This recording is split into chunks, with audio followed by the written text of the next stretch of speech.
I don't want us to have. I'm going to do where the vehicle is.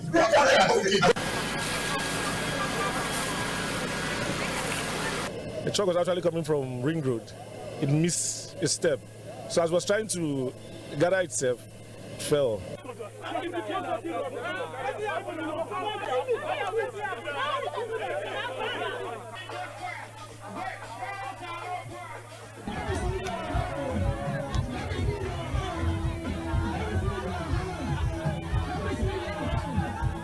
What we are witnessing these days, it is something we can no longer understand. They should stop telling us and promising us all those promises are fake, giving us this sense of promises are fake. We don't want it anymore.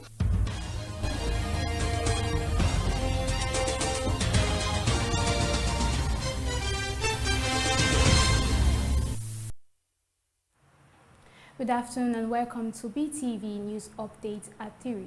I am Ruth Ogbodu. The Industrial Training Fund has issued a warning against attempts to undermine the federal government's Skills Up Artisan program, describing such efforts as detrimental to Nigeria's mission to equip young citizens with employable skills. Speaking during the examination exercise for artisans across 30 trade areas under the program, the Director General of ITF reaffirmed the fund's commitment. Was one particular one, patriotism. We have also taught them with collaboration with the National Orientation Agency. We have developed curriculum on patriotism and professional ethics, and we have taught them. The Registrar General of Chartered Institute of Project Managers of Nigeria stressed the need for the beneficiaries to be committed to objectives of the super program. You have artisans that understand how to plan, artisans that understand how to manage risk, manage changes. You see that they would not waste resources. You see that they will be very efficient and effective on how they do their work. This is the value of project management. That skill set is a skill set that has been missing in the Nigerian artisan space and even in every space in the country. Eija Musa and Lance Corporal Patrick Ocheje were sentenced to life imprisonment, while Corporal Omitoye Rufus received a 15-year jail term. The court found them guilty of stealing weapons from military stores, selling them to criminals, and aiding the enemy, offences punishable under the Armed Office Act. Brigadier General Mohammed Abu Dalam, who delivered the verdict, said the soldiers' actions endangered troops and betrayed the Army's core values. The Nigerian Army has restated its zero tolerance for misconduct and pledged continued accountability in its ranks.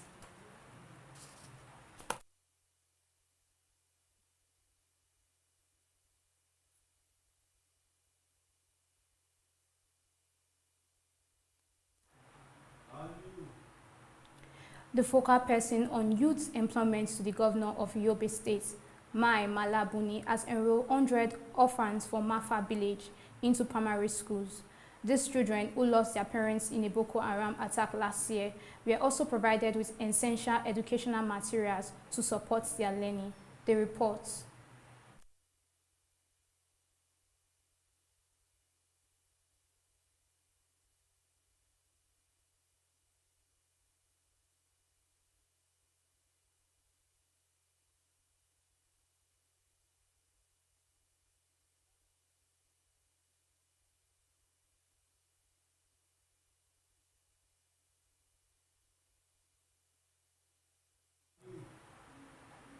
The state government has taken over 5 companies and arrested several of their officials for allegedly assaulting law enforcement and state officials while they were performing their duties. Are the silent victims of Boko Haram. DL Plastic Limited, Dashena Plastic, SH Agricultural Limited, Beautiful Fiber Limited, and GCAD Nigeria Limited.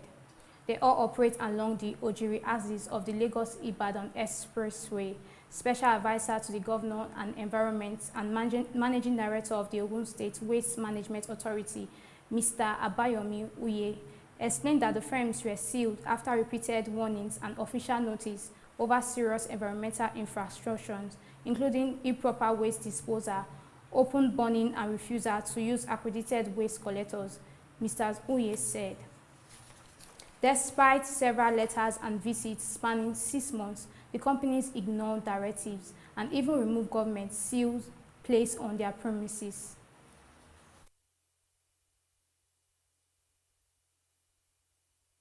These children are the silent victims of Boko Haram insurgency.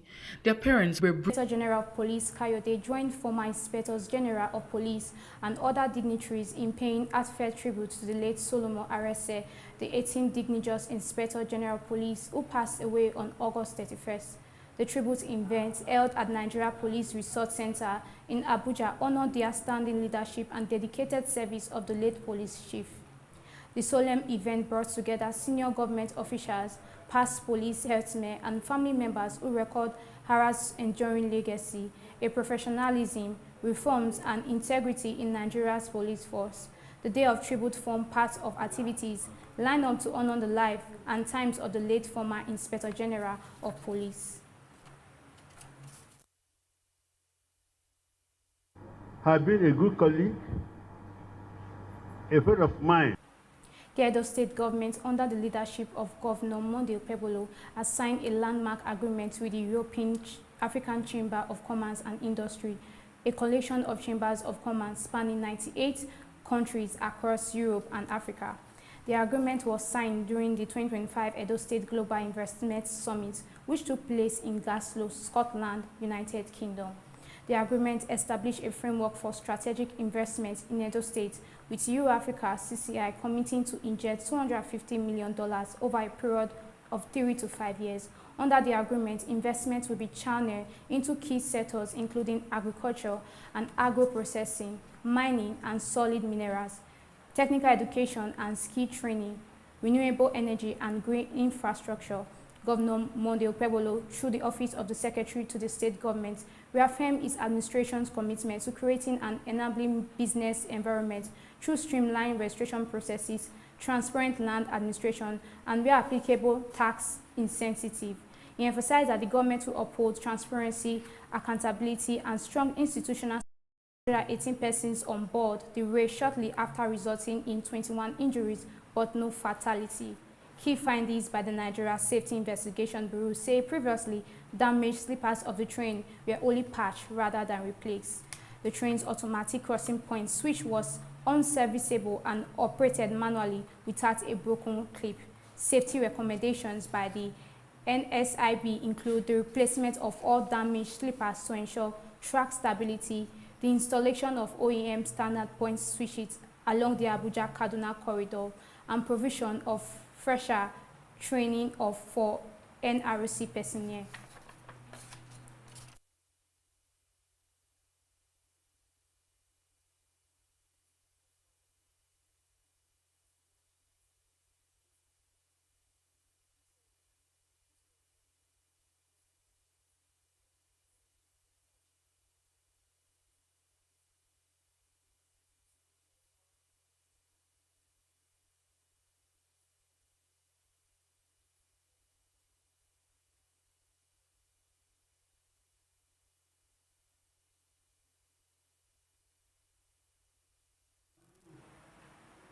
We are still watching BeeTv News Update at 3.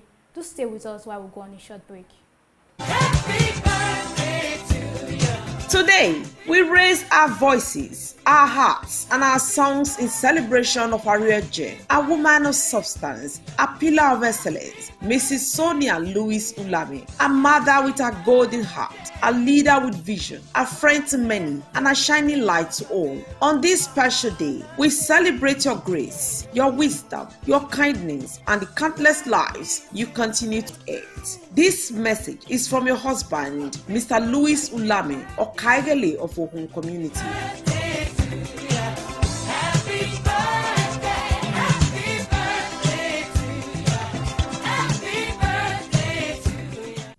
Special invitation, 10 years of fond memories. The MU Odubu and Osunde families, both of Orion local government area of Edo State, specially invite you to the 10-year memorial Thanksgiving service of our daughter, wife, mother, and grandmother, Mrs. Imwegbeyogo Odubu, taking place on Sunday, the 28th day of September 2025 at St. Francis Catholic Church, College Road off Ekema Road, Benin City, Edo State at 8:30 a.m. The Thanksgiving service will be followed by currency printing and replacement. The CBN made this known during the launch of a nationwide sensitization campaign on Naira note handling held in Abuja. Let's join BeeTv News Soye Osamige for details and more from the business world. Represented by senior officials from the Currency Operations and Branch Management Department, the bank emphasized that the Naira is not only a means of exchange, but also a national symbol of pride and unity.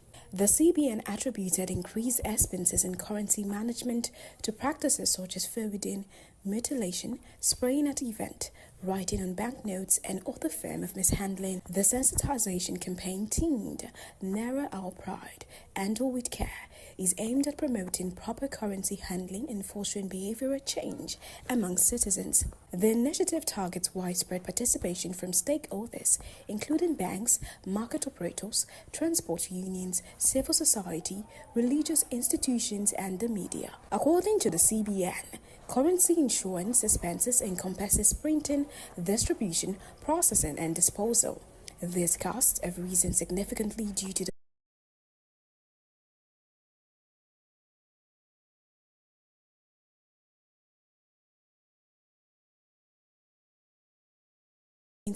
government agencies and regulators, including representatives from the Nigerian Customs Service. Discussions at the forum focused on export readiness, trade financing, market access, compliance, and the integration of digital tools in cross-border transactions. Polaris Bank's leadership reaffirmed the bank's commitment to supporting trade and export businesses through financial advisory, innovative banking solutions, and collaborative partnerships. It also used the forum to identify customer pain points in trade facilitation and present practical ways the bank can support the operations. The Nigerian Customs Service used this platform to demonstrate the functionality of the Nigerian Trade Portal and BeeOdogo, showing how these digital platforms enhance transparency and streamline trade procedures. The agency addressed specific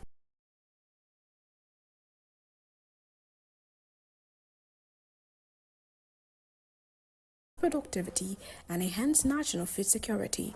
President Tinubu has also reiterated Nigerians' commitment to removing bureaucratic barriers in the agricultural sector, as discussed in a recent bilateral meeting with Brazilian President Luiz Inácio Lula da Silva. The president emphasized Nigerians' focus on agricultural reforms and export development, leveraging the sector's competitive advantage to strengthen economic diversification. My name is Sohe Osamege, reporting from the business scene.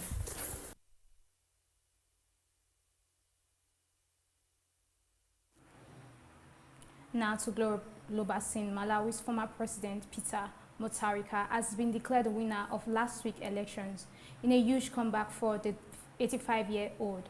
Official results show how he won 57% of the votes compared to the 33% of President Lazarus Chakwera at 70. Chakwera, a pastor before entering politics, considered defeat ahead of the final result being declared, phoning Mutharika to congratulate him on his historic win. BeeTv News' Harmony Agbafo has details. Mutharika, former professor of law, served as a president from 2014 to 2020 when he lost to Chakwera by a wide margin. He inherits an economy that is deep in crisis, with a severe shortage of fuel and foreign currency in a poor southern African state. The official inflation rate is close to 30%, with a frozen chicken in a supermarket in the capital, Lilongwe, costing about $20, which is approximately 15 euros, in a nation where most people live on a $2 a day or less. Mutharika is due to address the nation later on Thursday. The Election Commission said it took the full 8 days it was allowed to announce the results because it wanted to check everything carefully and address the complaints first. The 2019 election, also won by Mutharika, was annulled by the country's highest court, which found people. He said his speech sparked celebrations among Mutharika supporters in a long way, with hundreds singing and dancing on the streets. Motorists could be heard beeping their horns and playing loud music, while pedestrians danced, sang and chanted Adadi, which means father in the local Chichewa language. Appearing keen to see the back of Chakwera, a group of men in Lilongwe ripped down a poster of the outgoing president's head and began stamping on it. This result can be seen more as a rejection of Chakwera than a victory for Mutharika. Under President Chakwera, Malawi's list of problems just grew too long. Corruption on a grand scale, a weak economy, high living costs, frequent power cuts, and a shortage of foreign currency pushed Malawians to look elsewhere for leadership. Although these... For that break in transmission, now back to the news. African table tennis giants Nigeria and Egypt will lead the charge for qualification to the 2026 ITTF World Team Championships in London, United Kingdom, as the continent's top teams converge in Tunisia for the 2025 ITTF African Championship from October 12 to 19. Let's join our BeeTv News Sportsman correspondent Frimal Sawe for on these and more from the sports world.